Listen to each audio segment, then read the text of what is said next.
Yes. 5, 4, 3, 2, 1. Welcome to Up in Your Business with Kerry McCoy, a production of flagandbanner.com. Through storytelling and conversational interviews, this weekly radio show and podcast offers listeners an insider's view into starting and running a business, the ups and downs of risk-taking, and the commonalities of successful people. Connect with Kerry through her candid, often funny, and always informative weekly blog. There, you'll read, learn, and may comment about her life as a 21st century wife, mother, daughter, and entrepreneur. And now, it's time for Kerry McCoy to get all up in your business. Thank you, Gray. If right now you're sitting at your computer, you might want to watch the show on flagandbanner.com's Facebook page. It's kind of fun to see what goes on behind the scenes. After 4 decades of running a small business, I felt I had something to share, and so I started this show, Up in Your Business with Kerry McCoy. It kind of began as a calling. I wanted to create a platform for not just me, but other business owners and successful people to pay forward their experiential knowledge in a conversational way. Originally, my team and I thought it would be this easy, informative, 1-hour-a-week interview, and boy, were we wrong. As with every new endeavor, it's harder than first thought. Once again, I find myself at the onset of starting and running yet another new business, this podcast, and doing exactly what this show is about. Creating a business, a new business, taking risks, and working hard. After interviewing over 100 successful people, I've noticed some reoccurring traits among many of my guests. Belief in a higher power, the heart of a teacher, and creativity, because business is creative. Before we start, I want to let you know if you miss any part of today's show or want to hear it again or share it. There's a way, and Son Gray will tell you how. Listen to all UIYB past and present interviews by going to flagandbanner.com and clicking on Radio Show, or subscribe to our podcasts wherever you like to listen by searching Up in Your Business with Kerry McCoy. Also, you may simply like flagandbanner.com's Facebook page to watch our live stream and receive timely notifications of upcoming guests. Back to you, Kerry. Back to you, Mom. That's what he should say. Back to you, Mom. Thank you, Son Gray. My guest today is Mr. Gary Wayne Lay. I love that name. It is so Southern. Thank you. Gary Wayne Lay. I bet that's what your mother said. Gary Wayne Lay. Anyway, founder of GWL Advertising, SeeSpotRun Productions, and GWL Digital, all headquartered in Little Rock, Arkansas. You know his good works every time you see a Landers Automotive, Middleton Heat and Air, or Heart Hospital ad on TV. Yes, Gary is the man behind those commercials and others. His company, founded in 1993, currently has 60 clients across 13 states. At first, you might think, oh, just another ad man. But wait. Mr. Gary Wayne Lay is one of 2 survivors of the 1965 Titan II missile crisis near Searcy, Arkansas. In the past 20 years, he has had several brushes with his mortality and says, I truly believe there is something special God wants me to do. I just need to figure it out. Isn't that what we all think? It is a pleasure to welcome to the table the luckiest man I know, Mr. Gary Lay. Thank you very much. It's good to be here. Thank you. Before we get into the business of advertising, which is a hard, complex, really intangible business, I've got to hear about your Titan II survivor story. Everybody I mention it to thinks it's the one that happened in 1980 because we also had a Titan II missile crisis in 1980. But yours was in 1965, the first one. You were 17 years old, a high school graduate, soon to be going off to play football at college for the University of Arkansas, and it was your first day on the job. What happened? Well, it was it was the first day when it blew. But what people didn't know, I worked there the whole summer before. My dad was a business manager for the pipe fitters, steam fitters in Little Rock, so he got me a job as a laborer. So I was able to work there in the summer, and it was an incredible job. 68 degrees, and during the summer when it was 105 in Arkansas. Why was it 68 degrees? It was totally air conditioned underground, like a big city. Oh, I see. Like a big city underground. So, I got to work there all summer. Made some money where I could go, get ready to go to school the next year. That was the year after your junior college. That was between my junior and senior year. Yeah. So, I had aspirations of playing ball at Fayetteville. Now, let's be real honest. I was a pretty decent high school player, but those boys at Fayetteville were a lot better than I was. Mm-hmm. So God probably did me a favor, but not putting me through that. But what happened was that next summer, before I go to school, I wanted to really be in incredible shape, just incredible shape. So I worked behind a jackhammer, shoveling shale all summer.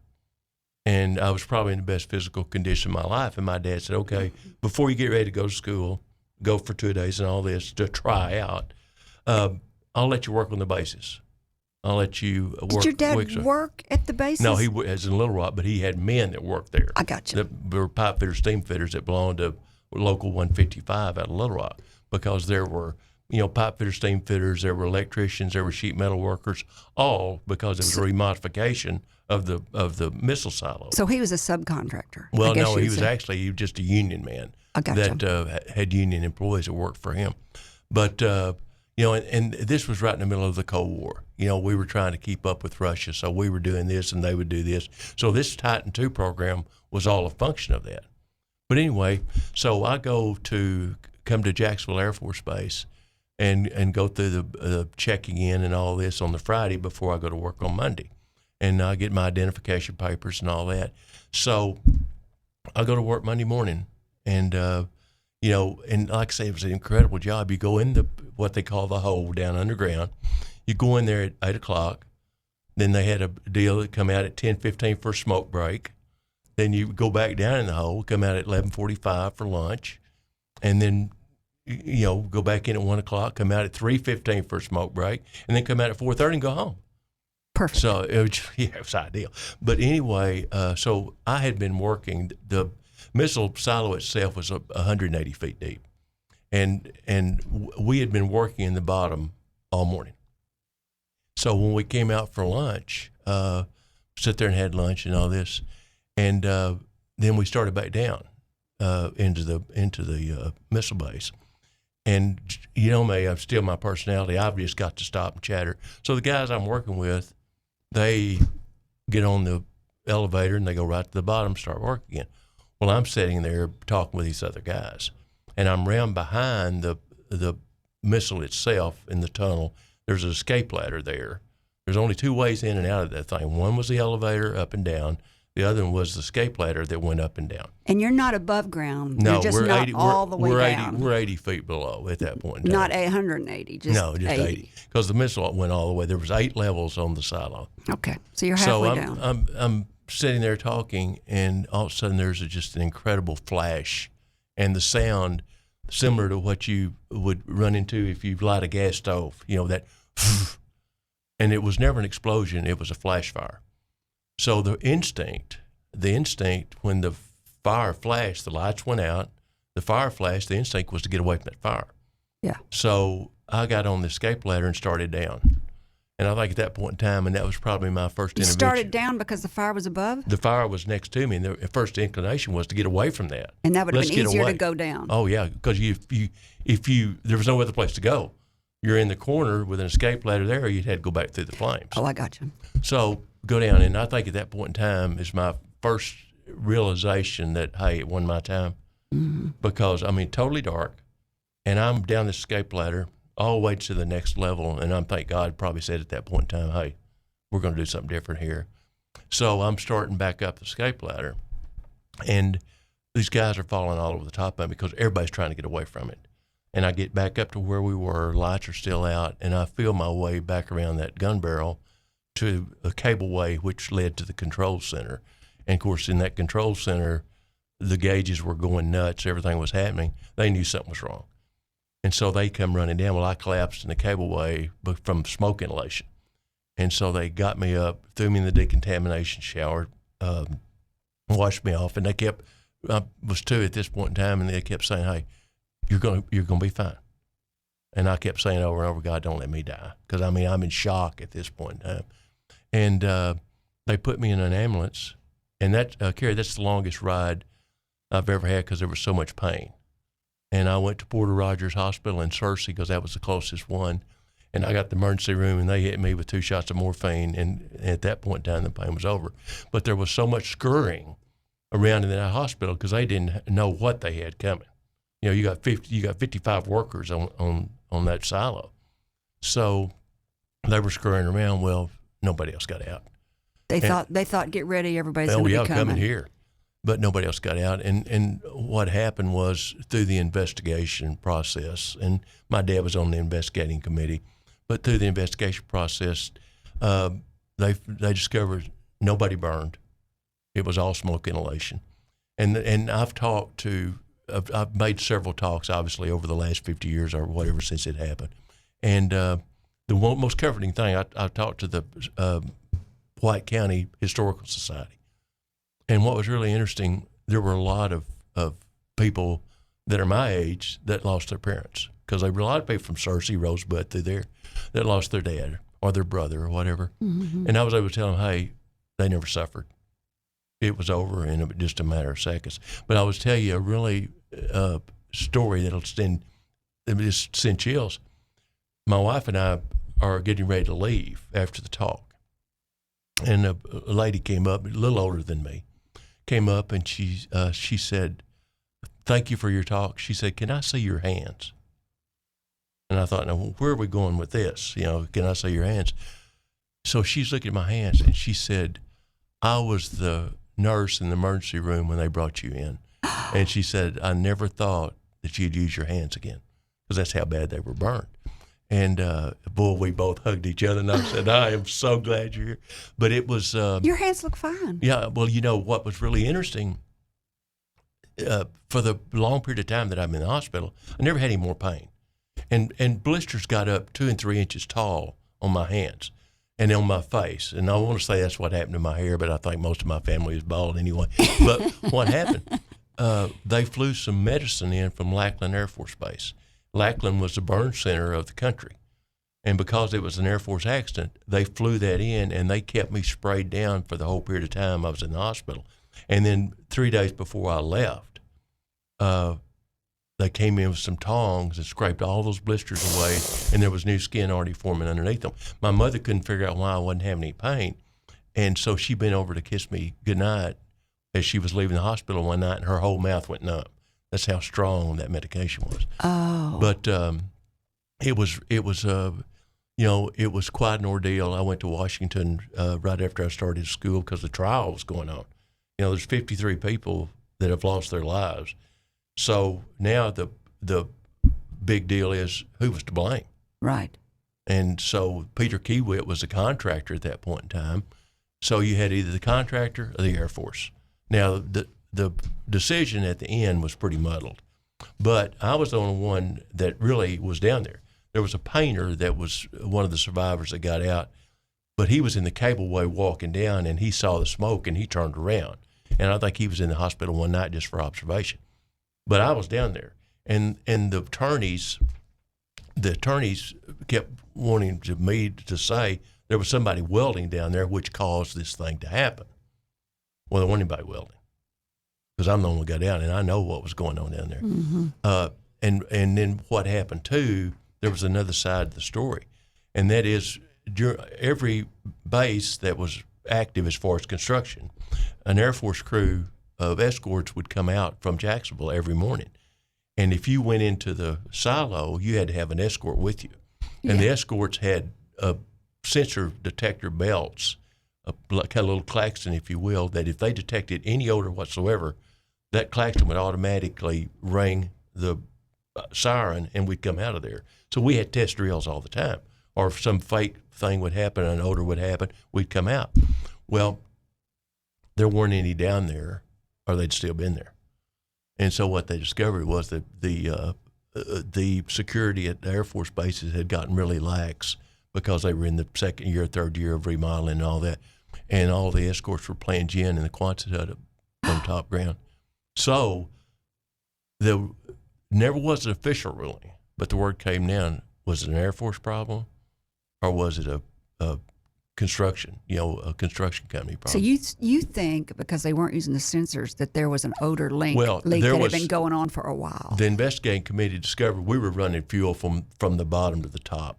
And the investigating committee, of which my dad was a member, discovered that the auxiliary power unit that would kick on if there was a problem, a wire shorted out, and at the same time there was a fuel line that ruptured and started spraying on that. And when it got hot enough, it's when that blaze occurred. There wasn't an explosion. If somebody cut into a fuel line, they would have been burned up. That thing would have had a lot more impact. But and they'd have found a welder, wouldn't they? You'd think they'd find a welder. Right? If it happened while he was welding, he'd have probably died instantly. And he would have had very, very severe burns and so forth. And that just didn't happen. So did your dad care that you didn't support the Air Force on that? No, because actually he was a construction worker. But it really only thing he was, it was really, this is the way my family was. This is the way my dad was. Obviously lawsuits were rampant. Now they weren't to the extent that they are today if something like that happens. Yeah. But people lost their provider. They lost their family members. So there were lawsuits for everybody that was involved. And the attorney for my dad's union said, well, Wayne, his name was Wayne, he said, Gary's been through a lot. We probably need some legal action. My dad was fine. He said, no. He said, I want my expenses paid. I got my boy back. That's all we want. So we never, and that wasn't like my family. They wouldn't have ever done anything like that. And I had some nightmares after I went to school. But, did you go to school? So, yeah. How long before you went to school? I went to school. I was in the hospital. I want to say 21 days, 17 days, something like that. But I got to start. The people that drug you out of the tunnel, you said, the cableway. The cableway. How were they not killed? Well, they were in the control center. The control center was hundreds of feet from where the flash blew, and they were separated from that smoke. So they weren't near that. So and they were Air Force. And they just saw you through like a window? No, they were Air Force personnel. When those gauges started really going nuts in the control center, then obviously they came running down that cableway to see what had gone on. Oh, I see. And they found you and rescued you and drug you back. I collapsed when I was about halfway down that cableway. And so this was September the August 9th, 1965 at 1:10. August 9th, okay. Never forget that. So school started in September per usual? Something like that. I can't remember. And you were in the hospital how long? I don't really remember. It's either 2 or 3 weeks from that time, but I was able to start the school, pretty well on time. Went through rush and the whole ball of wax. Wow. And that was another funny story, which I'll get away from that missile we just talked. But talk about being from a small school, right? Went to Clinton. I was 47 in my graduating class. That's where you went to high school? Clinton, Arkansas? When I started, 47 in my graduating class. Yeah. So when I went through orientation at Fayetteville, the first test I took for an orientation, there was 310 students in it, S&E auditorium.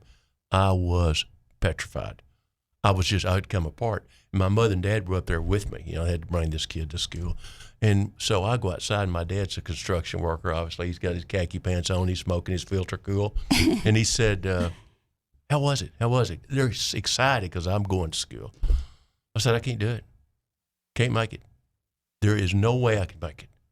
And he threw that cigarette down. He said, well, I'll tell you what you do. You get out and get a job and put me through. I can make it. Never forgot that. That was an early lesson learned. But no, and so did you go back in? Did you go back in? Yeah, I graduated with a 3-something. So you went back in, and so you turned around and went back in. I made it, but I guess you had PTSD, don't you think? I think the perception when you grow up like that. Now it's changed with all the communication we have now. It's changed with everybody's aware of everything now. But we were separated. We were shell shocked, and it's just, your perception was if people were from Little Rock, they were just better than you. Didn't matter what they were doing. Right. They were just better, bigger school and all that. I'll share with you if we have time. I'll share you with another deal talking about perception. We were playing a school from Little Rock. Now when you were in high school. Yeah, when we traveled on a yellow school bus. We had a sack lunch. We didn't get to go to the restaurants and eat and all this kind of stuff. But we had a really incredible football team one year. What happens in little schools like that, you don't have a, quote, most of the time you don't have a football program. Yeah. But you will have kids that'll come together one time and just makes you really good. Then you have to rebuild again and find it and then come back again. Mm-hmm. But we were playing school from Little Rock that came up to Clinton. Because y'all were good. Yeah, we were good. They were on the schedule. Well, we pulled up in front of the gym. There's 2 big Continental Trailway buses. We walked through the gym because they're getting dressed in the gym. They've all got these new girdle hip pads and all this stuff on. We were, just nuts. And at halftime, it's 7-7. And we walk in, and my best friend, who didn't get to go to school, but maybe one of the best athletes I ever was around, just didn't have the grades and didn't have the money. Yeah. But he looked over at me and he said, "Gary, we're a lot better than these guys." Oh, I love it. But we were just shocked. Intimidated. And final score 42-7 us. Oh, yay! Yeah, it was. But it's kind of like advertising. It's perception. And perception, it works on you. But anyway, that's not what we're talking about the budget. That's mental strength, overcoming, a kid's youthfulness. You can be intimidated as a kid. That's mental capacity there that you just dug in. It just took one kid to say we're better than that. And all of a sudden you believed it and you're ready to go. Pretty much. So did you play football at Fayetteville? No, and as I told you, I was pretty good. In Clinton. Those boys were a lot. Well, I knew a lot of them. Didn't your skin hurt? Didn't your face hurt? Didn't your hands hurt? Never what had any. position did you play? I played linebacker and I played offensive guard. But honestly, those boys were so much better than me, and I think that might have been another deal that God said, "You don't need to go that direction, so I won't stop you." But that was 1965, and the thing that there was a lot of talk because in 1980 there was another explosion, and they had one fatality. Another Titan II missile. Yeah, one fatality, but that one garnered more attention because the Searcy one that I was in, although the death toll was 53 people. 53 people went to work that day, kissed their wives goodbye, hugged their kids, never went home again. So the damage, emotional damage there, with losing 53 lives, it was the worst Titan II accident in the history of the program. Yes. And we had 2 or 3 Titan IIs in Arkansas at the time. We had 18. Oh. There were 18 silos. But anyway, that one was bad from a loss of life and all that. The one that garnered the most attention was the one at Damascus that only killed one person. But that missile had the warhead on it. The one at Searcy didn't. And if that warhead had exploded, 80% of the state of Arkansas would have been incapacitated under. And that's why it was such a tremendous effect. And when I was reading about you, I kept coming up with the Titan II missile disaster, yours in 1965, and then the Titan II missile disaster 1980, and I couldn't get it straightened out. Turns out that Mondale was in Little Rock, Vice President Mondale was in Little Rock visiting Clinton on September 18th, 1980, when that warhead, it actually caught fire and blew out of the silo and blew 100 yards into a field, but its safety precautions kept it from. True. And they kept it away from everybody. Yeah. Nobody knew. But it, like I said, the ramifications of what could have happened. Vice President Mondale did not even know. They didn't even tell him, and he was 50 miles away. I didn't know that. I read that online. Of course, you can't believe everything you read online. But that's what I thought that was interesting. Back then, the U.S. Air Force, when it had to do with missiles, when it had to do with nuclear warfare, was not required to tell anybody anything that was going on. The Air Force could keep it all completely under wraps for fear of Russia finding out something. Right. So that happened in 1980, the last near disaster we had in Arkansas with the Titan II missile. And in 1981, Ronald Reagan decommissioned all of them. And there are none left, thank goodness. Yeah, they... all that money was spent, all the lives lost in various accidents, when they were building them, and then they filled them up. I know. Just filled them up. Different program, different time.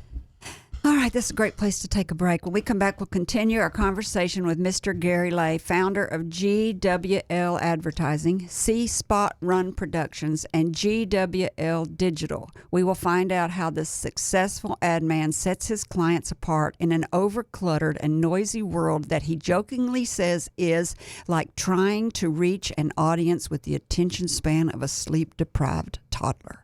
We'll be back after the break. You're listening to Up in Your Business with Kerry McCoy, a production of flagandbanner.com.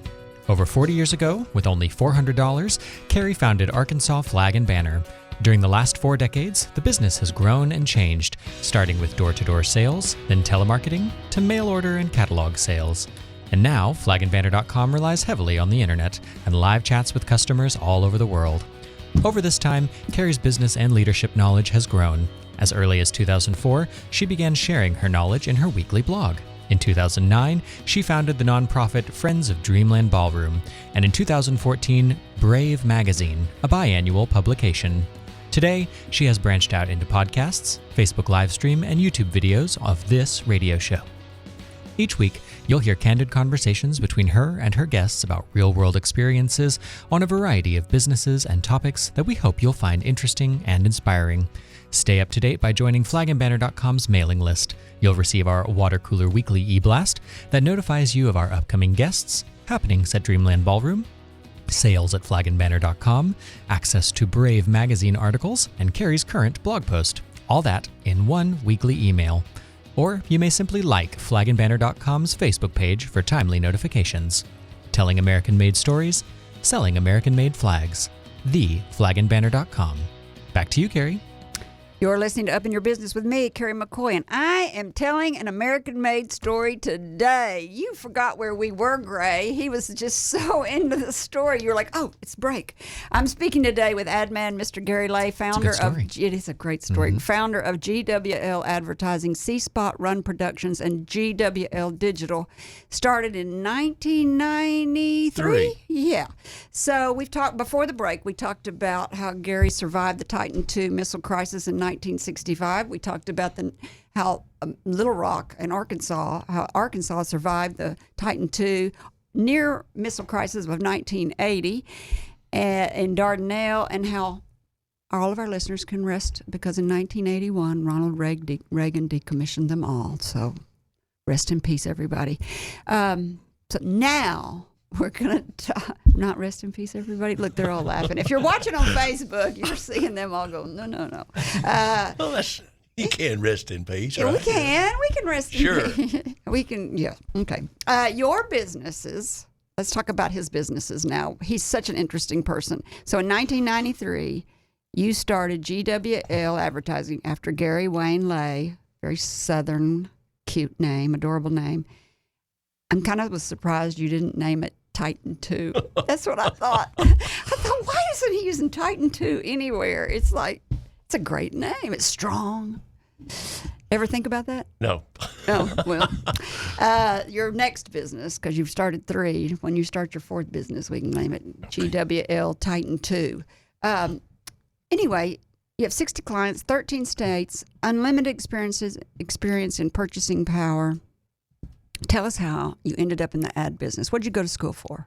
Well, I majored in marketing and management. Oh, so you actually were interested in this. And back then, graduated in 69, colleges, companies were going to colleges, and they were interviewing. They needed employees. They needed this. So I originally went to work out of school for Southwestern Bell Telephone Company, which was a part of the AT&T system. And it was so ironic because I interviewed them for practice. I thought I wanted to go to work for an oil company. That's where a lot of my fraternity brothers were going and all that. That's where the money is. And Southwestern Bell was such a neat place, and they just sold me. And so I interviewed them, and the guy that I interviewed, he said, "Hey, we like you. You need to go take this test. If you flunk it, don't bother to call me back. But if you don't, we want you to go work for us." So I went over, took this test, and the first thing you know, I'm working for Southwestern Bell. And I was with them, through the mid to late 70s. And that was back when the AT&T, it was starting to all come together. Southwestern Bell was made up of 5 states, Oklahoma, Texas, Missouri, Arkansas. And they had different companies that were Mountain Bell and all this that worked under the AT&T system. And I was a division manager, and I'll kind of toot my own horn a little bit. I was the youngest division manager ever in the AT&T system. Yeah, you're right out of school. Well, I was 20 at that point in time. I'm 24. So, but they wanted a guy that was from Little Rock who had been with them a year longer than me. He was in Wichita, Kansas, and they wanted he and I to go to New York and head up this sales service split, which put all this AT&T together. Well, I went to New York, and Kerry, I'm from Van County, right? You're from Clinton, Arkansas. Yeah. So, with I looked at it. 47 people in your graduating class. I looked at it, and I said, living in New Jersey, 2 hours each way on the subway, I don't think so. So there was an opportunity to go to work at KRK, Channel 4. And so I went over there as just an account executive, salesperson, and kind of got up through the ranks. And they were a Gannett station at the time, and so then Gannett sold them to a group of individual businessmen. Some are well known in the state, and so I was with them at that point in time and became vice president, general sales manager. Well, go, Gary. And back then, there wasn't but 3 stations: Channel 4, Channel 7, Channel 11. I mean, you're talking about a neat place to work. People had to have advertising. They were coming to you. And then the group that and the revenues at that point in time, it was just, you hate to say it's a license still, but it was great. Yeah. They were just growth. Mm-hmm. And then the group decided they wanted to buy another station, and they bought a station in Mississippi. And then we decided they wanted another station, which was a huge station in Texas. And we had a little disagreement about some revenue figures. And so what does that mean? That means that I was looking for a job that afternoon after we had the meeting that morning. Oh, they wanted to pay you? Well, no, it was on what they thought the revenues would do, what I thought they would do. And when you're in sales. Yeah, well, at that point in time, instead of 3 stations and that revenue figure where it was, without getting into a lot of detail, all of a sudden you had independents, cable. Oh, the industry was changing. Kiss and radio had just come in the market, and they were taking a lot of money out of the market. How old are you now? 71. How old are you? No, not now. I mean, at that time. Oh, at that time, well, let's see. Have you hit 30 yet? Are you 30 yet? Yeah. Okay, so you're in your 30s. Yeah. All right. So, and then there was a newspaper war going. I heard your interview with the husband. The newspaper war going with the Democrat and Gazette. Mm-hmm. So the money was being gobbled up from the revenue, and I just didn't think the revenues would do what they'd done. And so we kind of had a little disagreement, and it was their ball of wax, so I was looking for a job, which best thing ever happened to me. Because if it hadn't, I'd been working for a corporation, having a company car, credit card, moving here, moving there, whatever. So I got out. But I'd be less than honest, I was terrified. Sure. I mean, here I am this age, didn't have a car, didn't have anything. Married yet? Yes. Children yet? And a little girl. Your wife let you do that? Well, yeah. And well, there wasn't anything that she could really do about it. But at the same time, I thought, what am I going to do? Now, I was going through a divorce. Oh, Lord. Well, yeah. And but it was one of we got married when we were kids, 19 years old. Well, you are having a life-changing we had a little episode. Girl, but all of a sudden, it wasn't the fact of anything else. We just found out, hey, we just want to go different directions. Mm-hmm. And I'll tell you how compatible the divorce was. My wife of 19 years at the time has worked for me for the last 19. Another guy I love. People Sorry, go into honey. shock I love that. when I bring a new employee in and say, by the way, Carol and I were married for 19 years. But anyway, so I looked at what can I do? What can I do? And, I thought maybe I might do some advertising. I mean, I know the electronic market. And my wife now said, hey, you got to do that. You got to do that. Well, so I didn't really form GWL. I just was kind of feeling it out and doing this and doing that. And what's really ironic, Landers was the first client I ever had. Wow. How'd you find Landers Automotive? Through my wife.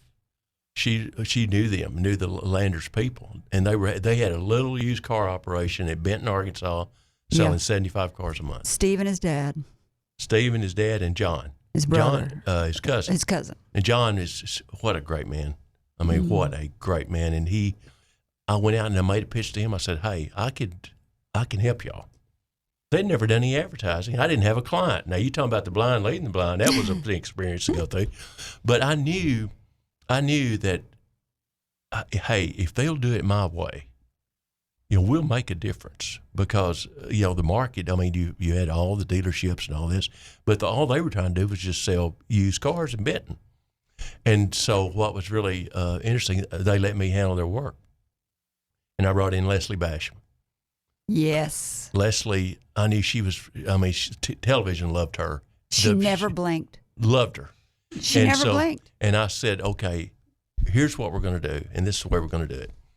We're going to tell them what a great place this is to buy a vehicle, and I made sure it was a great place to buy a vehicle.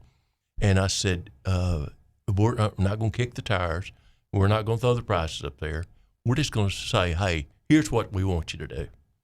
Well, the camera loved Leslie, and so, there was two things going. Number one, I thought it was pretty good advertising, but they knew how to sell cars. They treated the public right. They did this and did that. So, selling 75 cars, well, who wanted Landers? Not an agency. One wanted Landers. So I kind of had them. Well, 5 years later, they're selling 1,200. Because they've gone, as they've merged. They didn't even have a new car line when I started. Then we picked up Chrysler, picked up this, picked up that, and so forth. So it was great. But the one thing about it was they were loyal to me, and handling that account when we started. What was really funny, I handled them. It's the only account I had. Now, you're talking about trying to make a living. But then Cliff Peck, you remember Cliff Peck? Yeah. Had Cliff Peck Chevrolet. His son had a dealership in Biloxi. He was home for the holidays. He saw the advertising. He called and says, I want you to come down. I want you to do my stuff. And that wasn't a conflict because you're in two different states. Right. So go down and handle his stuff. Well, then there was a family by the name of Ostlis that were from Louisiana that happened to be in Gulfport where Pat was. They were in the automotive business. They saw the stuff. They called and said, hey, why don't you come down here and do that? Well, I go down there into Louisiana, do that in Jennings, Louisiana. Well, the next thing you know, there's a car dealer that's in Jennings, Louisiana, that's in New Orleans that sees it, calls and said, I want you to do this stuff. So you're the expert on advertising for car dealerships at that time. At that point in time, we were having good success, but we had good dealers. We were having good success. And so it just kind of started. It was a one-man shop. I mean, and you talking about bad. It would take me a full day to write a 30-second spot. I mean, it just was a disaster. I would travel and I would record the stuff. Then I'd get back and I'd work on it. So I did, I bought the media, did the spots. You knew how to buy the media because you'd been in media. You were good at that part. It was almost like, you knew what to do. Mm-hmm. You knew the inventory. You knew what they had. It was almost like, hey, I ran a TV station. I could be a television sales worst nightmare. I know more than they do. Yeah. But the one thing that always happened, and the way I always looked at it, is that, you just work together with the media. They got a job to do and you got a job to do. And so you formed a partnership. So I was always good with them and tried to treat them right. And they did the same thing for us. We didn't ask for too much. We just asked for the best thing for our clients. You knew what it should cost. Yeah.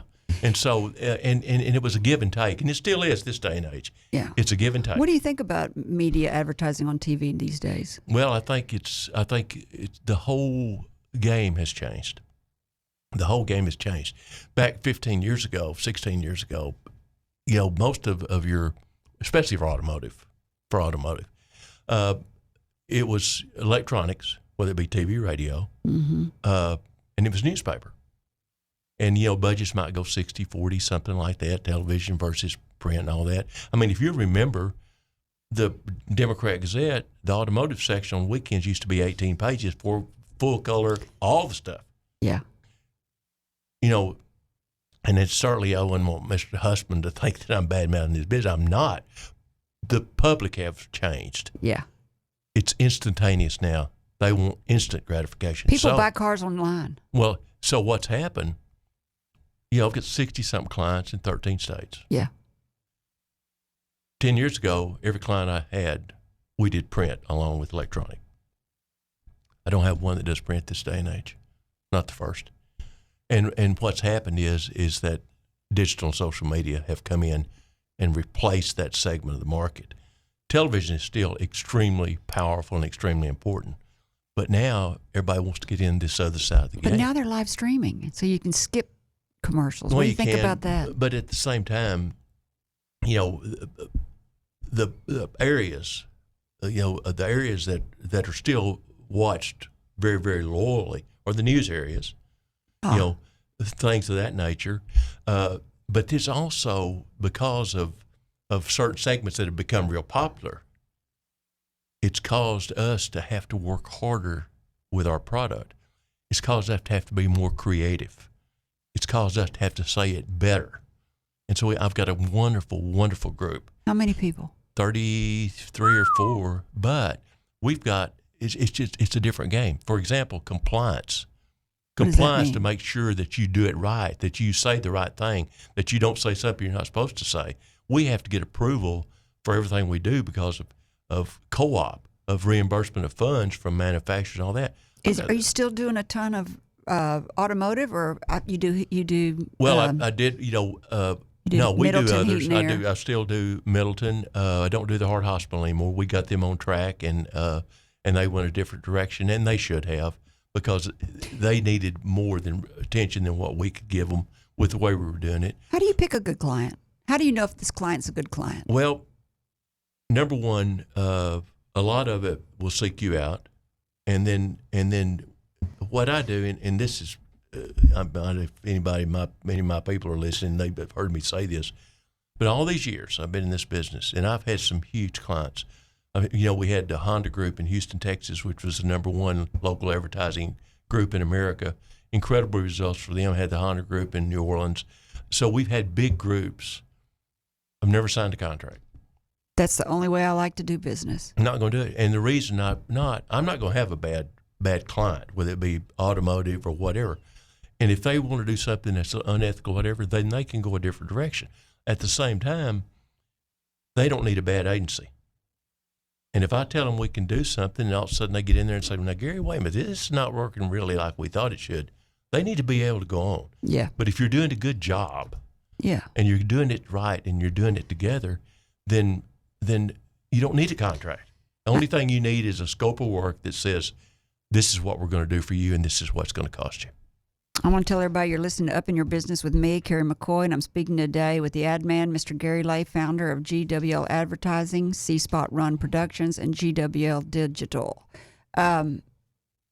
You started SeeSpotRun Productions because you wanted to be in control of the videos you made. Yeah, You did that in 2005, I think.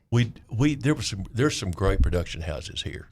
Most of them are friends of mine or peers or whatever. But the thing about it was, and we used 2 or 3, but the flexibility wasn't there. Because the studio was being used, or whatever. or the cameraman was on vacation. And if we had a client that says, "Hey, I want to be on the air tomorrow with something different," we didn't have that flexibility. Plus the fact that obviously they're making a living, so their charges were pretty well fixed, and our ability to negotiate was somewhat skewed. So my creative director, who's been with me now for 18, 19 years, said, "Hey, let's do our own thing." And so we did. And we applied the same effort and the same knowledge to the production side as we did from our regular traditional advertising side. And that is, we did good stuff. We would brainstorm, what kind of campaigns do we want to run? Where do we want to go here? One of the biggest mistakes people make in advertising is they're not consistent. They'll knee jerk. They go here, and if something doesn't really happen, they'll go here, and then they want to go here. Then they think, I'm spending too much, I'm not spending enough. Total confusion. I totally do that. Well, what we do and what you need to do is that it's like building a house. You get your foundation. You get something solid. You determine with the client, not only where do you want to be next month, where do you want to be in 3 or 4 years? And you build that thing, and you stay consistent with it. And when the public sees or hears, they know it's you. And then, and so again, it's back to what we said: perception. The perception of, hey, the perception of a good deal is better than the deal itself. So Steve, I'm sorry. Go ahead. No, so what we do is that we build on that, and we stay consistent. Steve Landers said he never gives a price on a commercial. We went 17 years before we ever put a price on the screen. And and the thing about it is, you were talking, Kerry, you were talking about, different dealers in the same market and all that. Mm-hmm. An agency can handle separate dealerships if they have separate buying groups. In other words, if you've got a separate buying group here and then one here, one handles this one handles this one. If you've got the same one handling, that gets a little tricky. But everybody buys a car. Yeah, but what happens is this: if you're handling multiple dealerships with one group, one buying group, let's say, for example, what we talked about, the media, Channel 4, 7, 11, whoever it might be. And that's who you mean by the buying group. They say that they bring you something that's special. Yeah, which client are you going to give it to? Which one are you going to give it to? You should never have to make that decision. But you have separate buying groups that work for you. Don't all dealers want to speak to the same group? I mean, you're all selling cars. Don't they speak to the same people? What do you mean? Well, what I mean by buying groups, you have separate people that work for me that handle buying different groups within your... Yeah, your... I've got an account manager that has a team, another account manager that has a team, another account manager has a team. They don't necessarily know what the other one's doing. They don't have a clue, and they shouldn't. And then so if somebody brings you something special, everybody's got it, and then you vie for whatever you want to do. The thing you got to do, I think, in advertising is that you got to be consistent. But what's happened in the past years, we've gotten so clever with the ability to do things, for example, on television, to be really creative, to do things that are just so out there. But what we do, and again, people have heard me say this over and over, but it's true. On Monday after Super Bowl Sunday, we will have a luncheon for our task, for our force, and we will go over the commercials in the Super Bowl. Now, here's what's happened. It happens every year. What happens is that you get up there and you go through it, and somebody says, God, I love that commercial. Everybody says, yeah, wasn't it great, blah, blah, blah. And you turn around and you look at him and say, who's it for? Oh, yeah. And that blank stare comes on. Now, these people have paid $2.something million for a 30-second spot, and you can't even tell who it is.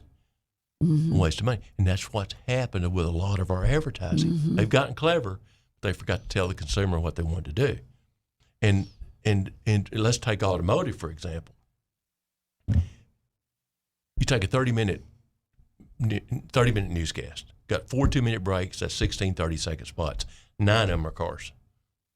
So you better be saying something that the public remembers. Yeah. And the thing that we've tried to do is that we've tried to tell the public, hey, this is the best place for you to come and the best place to buy a car. And we try to do that every time we hit the air, whether it be TV, whether it be digital, whatever. We're saying the same thing over and over again. But the whole point is this: I'm going to believe it, and they're going to do that, or I'm not going to work with them. In other words, I'm not going to be hypocritical just for the money and say, well, yeah, you need to go here. I'm going to believe that that's the place you need to go. Right. And that way you can put your whole effort into it and be happy about what you're doing. And, there's a couple of different markets where we have 3 or 4 dealers, different buying groups, and we feel good about everything we're doing. And the thing about it is all of them are successful, and that's the neat thing. I tell you. Do you have anybody that's too small? No. Money, it's not the money. Now, but I want them to be aggressive. I want them to be consistent. But it's like, Mark Middleton, and I'm sure if he's listening, he'll laugh at this story, but it's true. And I'm going to tout my client. But Mark walked in several years ago. He said, I've got the best heating and air conditioning company in America. Nobody knows about it. I said, I bet we can fix that. And so we came up with a campaign, and you remember that campaign, I'll Take Care of That? Uh-huh. I do. Well, you'll always remember it because it was neat. It was. So now I believe Mark Middleton is the best heating and air conditioning company in America, but everybody knows about it. It's a different story. We did the same thing with Howard Hospital, and I hated to lose them, but it was better for them to go on. But we gave them an identity that started, hey, this is where you need to come. Mm-hmm. And you tell stories for them. Yeah, so it's a tough business. Your name's on everything. What's your legacy? It's GWL's on everything. Well, GWL, Gary Wayne Lay, being from Clinton, everybody had two names. I know, Gary Wayne. Jim Bill, Gary Wayne, it. whatever. But no, I want to. The thing I want to do is this, and this is what I've tried to instill with our people. There's two things I believe in. I believe in loyalty. Yes. And I believe in ethics. Yes. And if you can't look yourself in the mirror and say, I'm doing it right, then you're in the wrong business. But I want to leave it, I want to leave with people that will always look at our company or whatever they thought and said, hey, they did it the right way. And I think that's extremely important. Are they going to? I think so. You feel good about it? Yeah. I mean, the thing we've got a great staff, great people that care. Diverse staff. Yeah. You got a nice, diverse staff. You can look up, if you want to go look at Gary's website, you can go on his website and see his whole staff. They're all on there. And Gary's funny. You can read all these funny things he says. What? He says about himself. You wrote about yourself, I'm not gray. I'm just black or white. Well, and I wanted to add, and bald. Well, you can do it. But a guy told me one time, he said, Gary, people will never say Gary Lay's okay. People either really like you or they don't like you. Because Nobody it's can all, not like you, because Gary. it's all black and white to me. It's like I told you earlier. If you have to justify something and wiggle around and do this and do that, and you have to justify it, chances are it's wrong. That's a good barometer. I mean, it's just apparent to me. When you see something, it's either this way or this way. And that's the way we try to operate our business. Gary, thank you for coming on. It's been great. Thank you. You are so interesting. Gray, who's our guest next week? Do you remember? We are doing a rerun of Jonah Hill. Josh Hill. Excuse me. Josh Hill. Of Jeopardy fame. He is of Jeopardy fame. He won he's a 7-time winner. He's from North Little Rock, Arkansas. And because everyone was watching the recent $2 million winner, James, let me see if I can say his name right, James Holzhauer.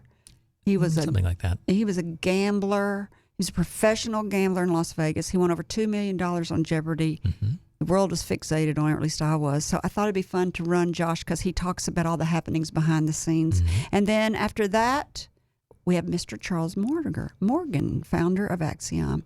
Gary, I want to thank you again. Here's your gift. So much. Here's your gift. Oh, thank you so much. It's a U.S. and Arkansas desk set for your desk. Very good. Thank you. I'll put it up there in the morning. Good. Thank you. For our listeners who might have a great entrepreneurial story that they'd like to share, send a brief bio and your contact info to me at Kerry at flagandbanner.com. That's Kerry, Kerry, at flagandbanner.com. To all, thank you for spending time with us. We hope you've heard or learned something that's been inspiring or enlightening, and I know you did today. Whatever we said today, I hope it helps you up your business, your independence, or your life. I'm Kerry McCoy, and I'll see you next time on Up in Your Business. Until then, be brave and keep it up. You've been listening to Up in Your Business with Kerry McCoy. For links to resources you heard discussed on today's show, go to flagandbanner.com, select radio, and choose today's guest. All interviews are recorded and posted the following week. Subscribe to podcasts wherever you like to listen. Kerry's goal? To help you live the American dream.